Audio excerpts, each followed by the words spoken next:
الحمد لله رب العالمين والصلاة والسلام على رسوله الكريم وعلى آله وأصحابه أجمعين وعلى كل من تبعهم بإحسان إلى يوم الدين أما بعد پچھلے چند ہفتوں سے میں قرآن کریم کی ایک آیت پر بات کر رہا ہوں جو سورہ مائدہ کی آیت ہے، اور اس میں ایک مختصر لیکن نہایت جامع پیغام اللہ تبارک و تعالیٰ نے ہم سب کو دیا ہے، اور وہ پیغام یہ ہے کہ یا ایھا الذین آمنوا علیکم انفسکم، اے ایمان والو تم خود اپنی خبر لو، اپنی فکر کرو، یعنی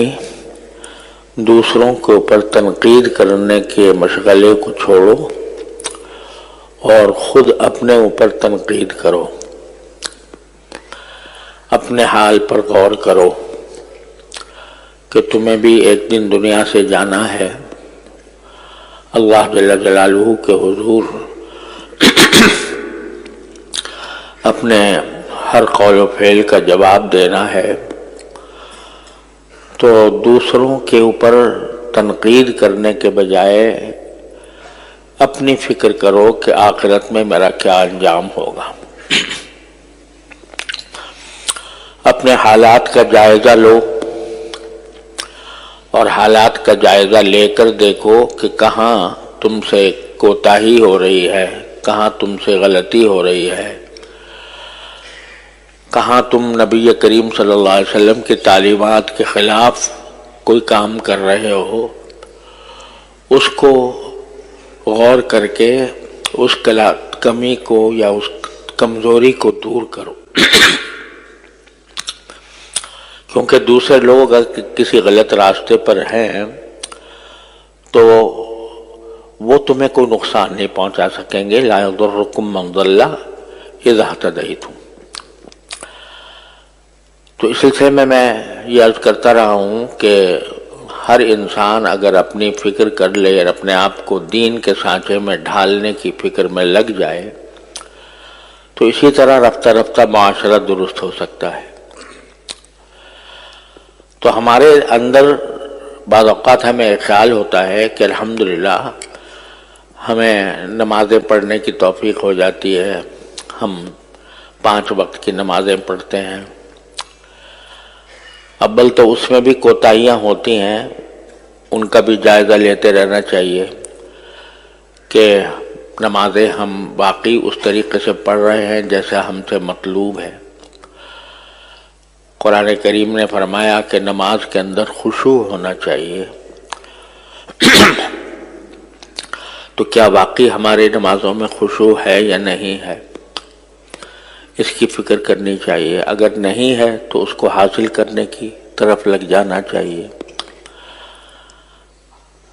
لیکن اللہ تعالیٰ کا شکر ہے کہ جیسے تیسے نمازیں ادا ہو جاتی ہیں۔ رمضان آتا ہے تو ہم روزہ رکھ لیتے ہیں، حج کی طاقت ہوتی ہے تو حج بھی کر لیتے ہیں، زکوٰۃ ہم پر واجب ہوتی ہے تو کچھ نہ کچھ ادا کر دیتے ہیں۔ تو یہ بعض اوقات اس پر ہم مطمئن ہو کر بیٹھ جاتے ہیں کہ بس ہم نے جو فرائض ہیں پورے وہ کر لیے، اب اس کے بعد ہماری کوئی ذمہ داری نہیں رہی۔ لیکن جیسا میں نے ابھی عرض کیا کہ باوجود ان تمام باتوں کے اس پر اللہ کا شکر بھی ادا کرنا چاہیے کہ اللہ تعالیٰ نے ہمیں توفیق دے دی ہے، لیکن بے شمار دین کے شعبے ایسے ہیں جن سے بے پرواہی عام ہو گئی ہے، اور اس کی وجہ سے معاشرے میں فساد پیدا ہو رہا ہے۔ آج میں اس میں سے ایک پہلو کا میں ذکر کرتا ہوں پہلے، کہ باوجود اس کے کہ لوگ نمازیں پڑھتے ہیں، روزے رکھتے ہیں، سب کچھ کرتے ہیں، لیکن ان کا یہ عمل صرف اپنی ذات کی حد تک محدود رہتا ہے۔ حالانکہ اللہ تبارک و تعالی نے جہاں ہم پر یہ ذمہ داری ڈالی ہے کہ تم اپنے آپ کو اللہ تعالیٰ کی رضا کے مطابق بناؤ، سنت کے مطابق زندگی گزارو، وہاں اللہ تبارک و تعالیٰ نے ہمیں اس بات کا بھی مکلف فرمایا ہے کہ اپنے گھر والوں کی بھی فکر کریں، اپنے بیوی بچوں کی، اپنے گھر کے افراد کی، اپنے اولاد کی فکر کر کے ان کی ایسی تربیت کریں کہ جس سے دینی ماحول گھر میں پیدا ہو۔ چنانچہ ایک دوسری آیت میں اللہ تبارک و تعالی نے صاف صاف فرمایا، یا ایھا الذین آمنوا قوا انفسکم واہلیکم نارا، اے ایمان والو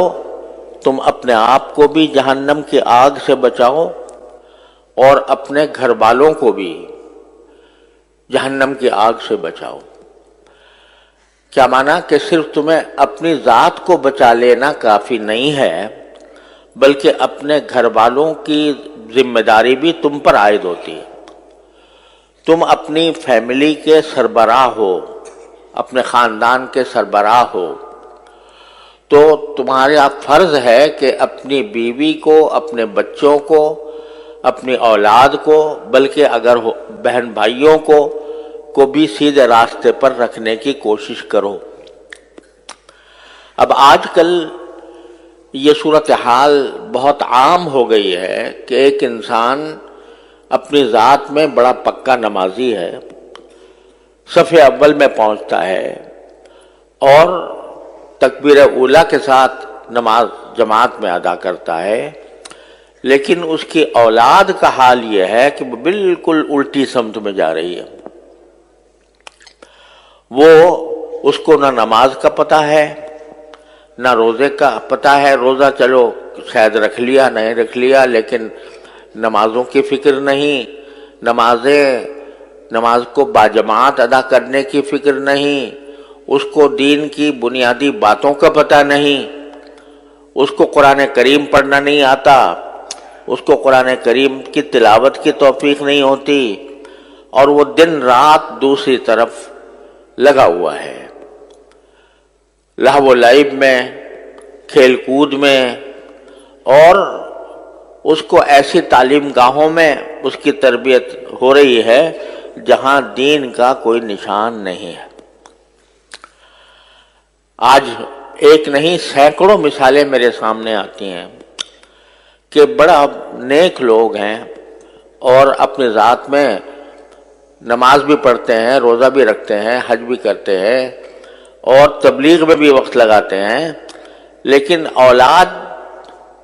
کی طرف دیکھو تو وہ دوسری طرف جا رہی ہے اور اس کو دین کا کوئی ہوش نہیں ہے، کوئی پتہ نہیں ہے۔ وجہ کیا ہے کہ جو ایک انسان کے ذمے اپنے اولاد کی تعلیم و تربیت کی جو ذمہ داری ہے اس کا احساس نہیں۔ وہ سوچتے ہیں کہ بھئی ہم نے تو اپنا کر لیا، اب یہ نئی نسل ہے، نئے بچے ہیں، نیا ماحول ہے، یہ دنیا کے معاملات کے اندر یہ جانے اور ان کا کام جانے، اس کی طرف توجہ نہیں ہوتی۔ نتیجہ یہ ہے کہ مثلاً آج کل اس بات کو بڑا معیار فخر سمجھا جاتا ہے کہ ہم نے اعلیٰ تعلیمی اداروں میں ان کو تعلیم دلوائی ہے، ایسے اسکولوں میں تعلیم دلوائی ہے کہ جہاں دنیا کے علوم بڑے اچھے معیار کے ساتھ پڑھائے جاتے ہیں، وہاں ہم نے ان کو بھیج دیا۔ اب وہاں جا کر ان کی جو ذہن ہے یا ان کا جو فکر ہے، سوچ ہے، وہ بالکل مختلف راستہ اختیار کر لیتی۔ لوگ بڑے فخر سے کہتے ہیں کہ بھئی میرے بیٹے نے جو ہے وہ فلاں ڈگری حاصل کی ہے، اس کے اندر نمایاں پوزیشن لی ہے اور اس کو اسکالرشپ دی گئی ہے اور اس کی اسکالرشپ کے ذریعے اس کو باہر بھیجا جا رہا ہے۔ بے دھڑک اس کو ایک اعلیٰ فخر کی بات سمجھ کر اپنی اولاد کو باہر بھیج دیتے ہیں، اور باہر بھیجنے کے بعد وہ اولاد پھر بعد میں خود روتے ہیں کہ یہ ہمارے ہاتھ سے نکل گئی۔ ایسے مثالیں بے شمار ہمارے سامنے آتی ہیں، اچھے خاصے نیک لوگ، اور بس اس لیے اس فکر میں کہ ان کو بہت اعلیٰ ڈگری مل جائے گی تو ان کو بڑی اعلیٰ ملازمتیں ملیں گی، بڑا ان کا اعلیٰ روزگار ہو جائے گا، اس کی فکر میں انہوں نے ان کو باہر بھیج دیا۔ اور باہر حیرانی ہوتی ہے کہ تہجد گزار لوگ صرف لڑکوں کو نہیں، اپنی بیٹیوں کو تنہا بھیج دیتے ہیں دوسرے علاقے میں، دوسرے ممالک کے اندر، اور وہاں جا کر وہ بیٹی الگ رہتی ہے، تنہا رہتی ہے، تنہا تعلیم حاصل کرتی ہے، اور بعد میں پھر جب کہا جائے کہ بھئی یہ بیٹی کہاں گئی تو رونا روتے ہیں کہ جی اب کیا کریں، ہمارے ہاتھ سے نکل گئی، ہمارے اختیار سے باہر ہو گئی۔ ایسے بھی ہیں کہ جو کہیں باہر نہیں بھیجتے لیکن دنیا کے اندر رہتے ہوئے بھی یہ اس بات کی کبھی فکر نہیں ہوتی کہ اپنی اولاد کو کی تربیت کا کوئی اہتمام کریں۔ ایسے اسکولوں میں پڑھ رہی ہے اولاد جہاں دین کا نام و نشان نہیں، ایک مشکل سے ایک اسلامیات کا گھنٹہ ہوتا ہے، وہ بھی اسلامیات کے گھنٹے میں کوئی نہ ان کو یہ پتہ چلتا ہے کہ وضو کب کرنا چاہیے، کیسے کرنا چاہیے، نہ ان کو یہ پتہ چلتا ہے کہ نماز کے کیا طریقے ہوتے ہیں، نہ ان کو قرآن کریم پڑھنا آتا ہے، نہ ان کو دین کے بنیادی احکام کا علم ہوتا ہے۔ اس کی وجہ سے اولاد جو ہے وہ دین سے بالکل غافل ہو کے رہ جاتی ہے۔ اور آج کل تو سوشل میڈیا کا زمانہ ہے، تو ہر ایک کے ہاتھ میں بچے کے ہاتھ میں ٹیلی فون ہے، اور ٹیلی فون کے اندر جو کچھ خرافات اس کے اندر ہوتی ہے وہ خرافات سے میں ملوث ہوتا ہے، اور وہ ان خرافات کا مقتضا ہی یہ ہے کہ انسان آخرت کو بھول جائے اور دنیا کی فکر کرے، اس میں لگے ہوئے ہیں۔ تو میرے بھائیوں اور عزیزوں، یہ ہم کیا اس پر مطمئن ہو کے بیٹھ گئے کہ بھئی ہم تو نمازی ہیں، الحمدللہ ہم نمازوں کے اندر آتے ہیں، جماعت میں شامل ہوتے ہیں، جمعہ پڑھتے ہیں، اور ہم نمازوں کی ہمیں توفیق ہو جاتی ہے، لیکن اولاد کیسے کہاں جا رہی ہے اس کی طرف فکر نہیں۔ مجھے خود یاد ہے کہ ایک صاحب جو بڑے تہجد گزار تھے اور بڑے ذاکر شاگر، بزرگ آدمی، اپنے ایک بیٹے کا تعارف کر رہے تھے، کہتے جی میرا بیٹا ہے، اس نے دیکھو ماشاءاللہ اتنی ڈگریاں حاصل کی ہیں، اور اس نے فلاں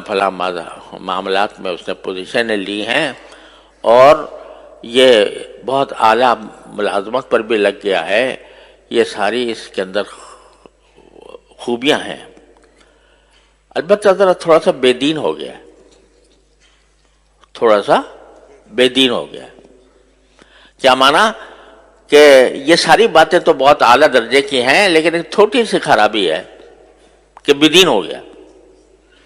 العیاذ باللہ العلی العظیم۔ گویا بے دین ہونا یہ کوئی ایسی معمولی سی بات ہے جیسے کوئی آدمی یہ کہے کہ بھئی اس کے اندر ساری خوبیاں ہیں لیکن چھوٹی سی ایک بات ہے مکروہ درجے کی، معمولی سی، وہ یہ کہ بے دین ہو گیا۔ خدا کے بندے، اس کی مثال ایسی ہے جیسے ایک مشہور ہے کہ ایک حکیم صاحب علاج کیا کرتے تھے کسی کا، تو وہ علاج میں اس کے کبھی کوئی تکلیف پیدا ہو جاتی تھی، کبھی کوئی تکلیف پیدا ہو جاتی تھی، کوئی اس کو دست آ جاتے تھے کچھ، تو حکیم صاحب کہا کرتے تھے کہ اچھا کرو، نکل رہا ہے دست، جو مادہ ہے وہ سب باہر جا رہا ہے، وہ فکر نہ کرو، ٹھیک ٹھاک ہو جائے گا۔ یہاں تک کہ ایک دن وہ بیچارہ دنیا سے رخصت ہو گیا، تو حکیم صاحب نے کہا کہ جی اور تو ساری باتیں ٹھیک ہیں، اس کا سارا نظام درست ہے، پیٹ بھی صحیح ہے، گردہ بھی صحیح ہے، بس ذرا سی روح نکل گئی ہے، تو یہ اسی طرح کہہ رہے ہیں کہ بھائی بہت اعلیٰ اس نے مقامات حاصل کر لیے ہیں، ڈگریاں اس کو مل گئی ہیں، اعلیٰ ملازمتیں اس نے حاصل کر لی ہیں، بس ذرا سا بے دین ہو گیا، العیاذ باللہ العلی العظیم۔ یہاں تک نوبت پہنچ گئی ہے کہ اس کی طرف فکر ہی نہیں کہ دین کا کوئی دین کی معلومات سے اگر وہ خالی ہے، دین پر عمل سے خالی ہے، تو گویا کوئی ایسی تشویشناک بات نہیں ہے، چونکہ اس نے بڑے اعلیٰ منصب حاصل کر لیا۔ یہ بے فکری جو ہے، قرآن یہ کہتے ہیں علیکم انفسکم، اپنا جائزہ لے کے دیکھو۔ تو اپنا جب جائزہ لوگے تو تمہارے ذمے جو فرائض عائد ہیں ان میں بہت بڑا فریضہ تمہاری اولاد کا ہے کہ تمہاری اولاد وہ صحیح راستے پر چلے، اور اگر وہ بے راہ ہوتی ہے، غلط راستے پر جاتی ہے، تو صرف یہ نہیں کہ اس کو پکڑا جائے گا، تمہاری بھی پکڑ ہوگی۔ بعض لوگ مثال یہ دیتے ہیں کہ بھئی کیا کریں، اولاد تو ہمارے قبضے میں ہے نہیں، حضرت نوح علیہ السلام کا بیٹا بھی کافر ہو گیا تھا، لہذا نوح علیہ السلام کا بیٹا اگر کافر ہو گیا تھا، اس کی ذمہ داری حضرت نوح علیہ السلام پر تو نہیں آتی۔ تو ہم بھی اگر، ہمارا بیٹا بھی اگر، ہماری اولاد بھی اگر غلط راستے پر جا رہی ہے تو ہماری کیا پکڑ ہو؟ خوب سمجھ لو کہ نوح علیہ السلام کا بیٹا جو کافر ہو گیا تھا، کافر رہا، کافر مرا، وہ 950 سال نوح علیہ السلام نے اس کے لیے کوشش کی، 950 سال۔ پھر بے شک جب آدمی ساری کوشش کر کے عاجز ہو گیا تو پھر بے شک اللہ تعالیٰ کے ہاں اس کی معافی ہوگی۔ لیکن آپ نے کتنے دن صرف کیے، کتنا وقت آپ نے اس کام پر لگایا کہ اپنی اولاد کو صحیح راستے پر رکھیں؟ آپ نے اس کو تعلیم ایسی دلوائی جس میں دین کا کوئی نام و نشان نہیں، آپ نے اس کو ایسے علاقوں میں بھیجا کہ جہاں اس کو بے دین ہونا ہی تھا، خود اپنے عمل سے آپ نے یہ کام کیا، تو پھر آپ وہ مثال نہیں دے سکتے۔ ایک اور بعض اوقات یہ مغالطہ ہوتا ہے کہ بھئی ہم نے تو اولاد کو بہت سمجھایا لیکن کیا کریں، مانتی نہیں۔ تو قرآن نے اس آیت میں جو میں نے ابھی آپ کے سامنے پڑھی تھی، اس کے اندر اس کا بھی جواب دیا۔ یہ فرمایا کہ تم اپنے آپ کو بھی آگ سے بچاؤ، اپنی اولاد کو بھی آگ سے بچاؤ۔ یہاں لفظ جو استعمال کیا کہ آگ سے بچاؤ، اس میں خود ایک پیغام دے دیا کہ ایک فرض کرو تمہارا ایک نادان بچہ ہے، وہ آگ کی طرف بڑھ رہا ہے، دنیا کی آگ کی طرف جا رہا ہے، آگ کی طرف، اور خطرہ ہے کہ وہ آگ کے اندر جا کر جل جائے گا۔ تو کیا تم صرف زبانی فہمائش پر اکتفا کرو گے؟ یعنی صرف اس بات پر اکتفا کرو گے کہ بیٹا یہ آگ ہے، اس میں جل جاؤ گے، مت جانا اس میں، اور کہہ کے فارغ ہو جاؤ گے؟ اور اگر وہ آگے بڑھتا رہے تو کیا یہ کہو گے کہ بھئی ہم نے تو بہت سمجھایا، جا ہی رہا ہے آگ کی طرف؟ کوئی باپ اس کو آگ کی طرف جاتے دیکھ کر صرف زبانی جمع خرچ پر اکتفا نہیں کر سکتی،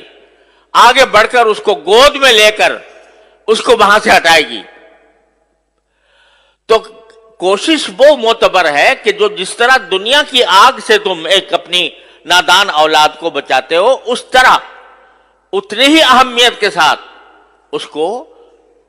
جہنم کی آگ سے بچانے کی فکر کرو۔ اس کے لیے ضرورت ہے کہ تم اپنے گھر میں ماحول ایسا پیدا کرو، بچوں کو ایسی تعلیم دو، جب تک کہ بچہ قرآن کریم نہ سیکھ لے، قرآن کریم اس کو پڑھنا نہ آ جائے، اس وقت تک کسی اور کام میں اس کو مت ڈالو۔ ہمارے ہاں الحمدللہ مسلمانوں کی تاریخ یہ ہے کہ سب سے پہلی تعلیم جو بچے کو دی جاتی تھی وہ قرآن کریم کی ہوتی تھی، ناظرہ ہی صحیح، لیکن ناظرہ قرآن کریم بھی انسان کی زندگی میں انقلاب برپا کرتا ہے۔ اگر صحیح طریقے سے ناظرہ پڑھ لے نا بچہ، تو اس کے دل میں ایمان کا بیج پڑ جاتا ہے،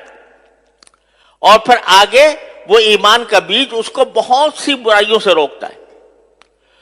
تو جب تک اس بات کا یقین نہ ہو جائے کہ میرا بچہ قرآن کریم پڑھنے کے قابل ہے،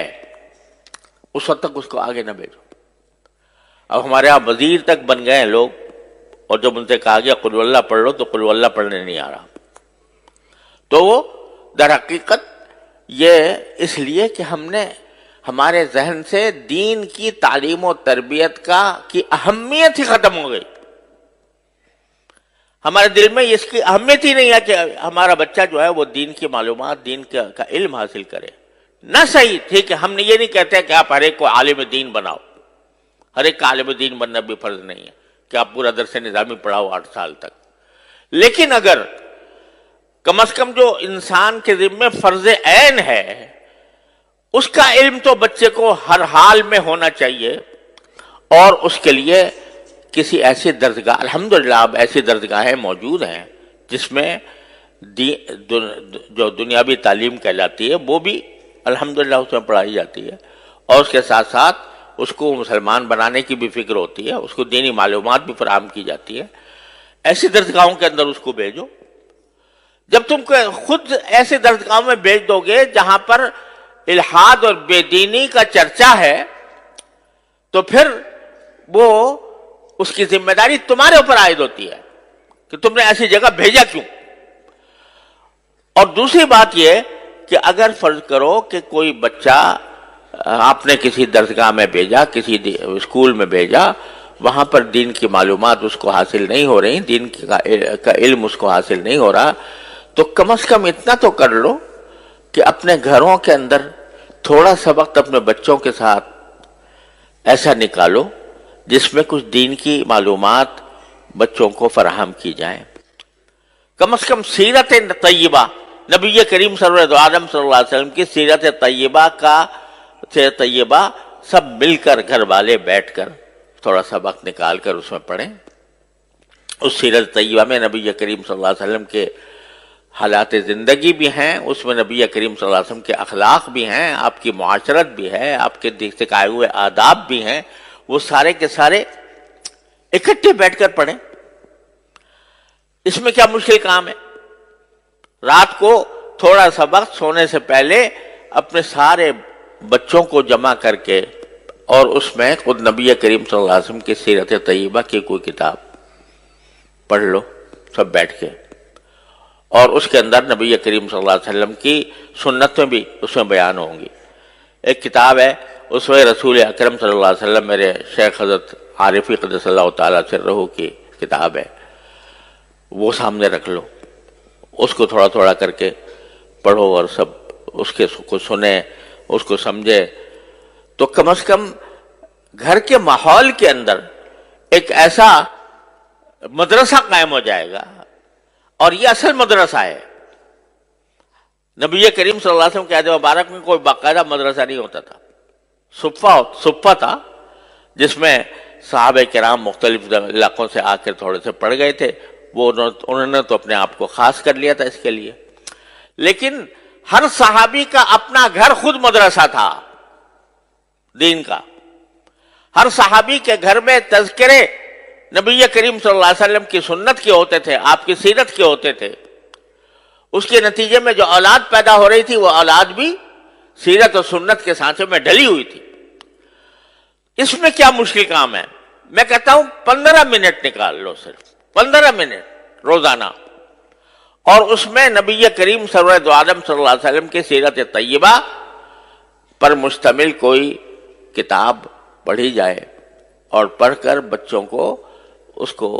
کا علم دیا جائے سیرت طیبہ کا. اور پھر سیرت طیبہ کے ساتھ جو بنیادی ضروریات ہیں دین کی، وضو کے احکام، نماز کے احکام وغیرہ وغیرہ، اور اخلاق، آداب، کس چیز کے کیا ادب ہے، کھانے کا کیا ادب ہے، سونے کا کیا ادب ہے، بازار جانے کا کیا ادب ہے، خرید و فروخت کا کیا ادب ہے، یہ ساری باتیں رفتہ رفتہ روزانہ کر کے اگر 15 منٹ بھی روزانہ ہر انسان، ہر مسلمان نکال لے اور اپنے اولاد کی اس طرح تربیت کرنے کی فکر کرے تو انشاءاللہ اللہ تعالیٰ کی رحمت سے ایک انقلاب آ جائے گا. لیکن چونکہ فکر نہیں تو اس کی وجہ سے یہ چھوٹا سا کام بھی نہیں ہو پا رہا. اور قرآن اسی کی طرف متوجہ کر رہا ہے کہ تم ساری دنیا کے اوپر تنقید کرتے ہو کہ فلاں جگہ یہ ہو رہا ہے، فلاں جگہ یہ ہو رہا ہے، سیاسی ماحول کے اندر بے چینی ہے، اضطراب ہے، انتشار ہے، لڑائیاں ہیں، جھگڑے ہیں، تنازعات ہیں، ان سب کی شکایت تو کرتے ہو، لیکن خود اپنی طرف متوجہ ہو کر نہیں دیکھتے کہ تمہارے ہاں کیا کمی ہے۔ اگر تم فرض کرو کہ مکمل طور پر اسلامی احکام پر عمل کر رہے ہو، لیکن تمہاری اولاد اور تمہارے گھر والے دوسری طرف جا رہے ہیں، اس کی ذمہ داری بھی تمہارے اوپر عائد ہوتی ہے۔ اپنی فکر کرو، اور اس کا ایک آسان راستہ میں آپ حضرات کی خدمت میں عرض کر رہا ہوں کہ 15 منٹ نکال لو روزانہ رات کو، اور اپنے گھر والوں کو جمع کر کے اس میں سیرت طیبہ اور احکام شریعت کی کتاب حضرت حکیم محمد مولانا تھانوی رحمۃ اللہ علیہ کی حیات المسلمین ہے مثلا، وہ پڑھ کے، بہت آسان کتاب ہے، آسانی کے ساتھ پڑھی جا سکتی ہے، وہ پڑھ کے سب کے سامنے پڑھی جائے تو انشاءاللہ اس سے ایک ماحول پیدا ہوگا اور اصلاح کی طرف ایک پیش قدمی ہوگی۔ اللہ تبارک و تعالیٰ اپنے فضل و کرم سے ہم سب کو اس کی توفیق عطا فرمائے۔ وآخر دعوانا الحمدللہ رب العالمین۔